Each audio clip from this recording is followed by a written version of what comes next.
अमरावती जिल्ह्यातील भानखेडा शिवारात एका 18 वर्षीय तरुणीवर सामूहिक अत्याचार झाल्याची अत्यंत संतापजनक घटना समोर आली आहे। या घटनेमुळे संपूर्ण जिल्ह्यात खळबळ उडाली असून महिलांच्या सुरक्षेचा प्रश्न पुन्हा एकदा ऐरणीवर आला आहे।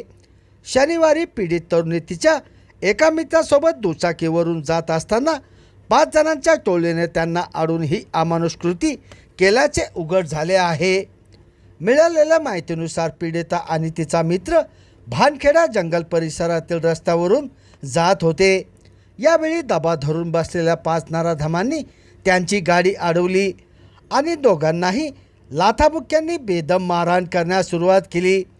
क्रूरतेचा कळस म्हणजे या नराधमांनी आधी पीडितेच्या मित्राच्या खिशातील 150 रुपये जबरदस्तीने काढून घेतले आणि त्यानंतर तरुणीवर आळीपाळीने बळजबरीने अत्याचार केला।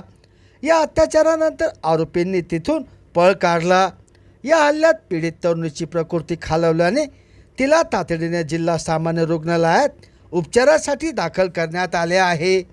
ती सध्या मृत्यूशी झुंज देत असून तिची प्रकृती सध्या चिंताजनक असल्याचे माहिती मिळत आहे। घटनेची माहिती मिळताच फ्रेजरपुरा पोलिसांनी युद्ध पातळीवर तपासाची चक्र फिरवली।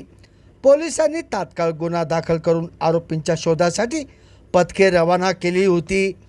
अवघ्या काही तासातच पोलिसांनी 5ही संशयित आरोपींना ताब्यात घेतले आहे। त्यांची कसून चौकशी सुरू आहे।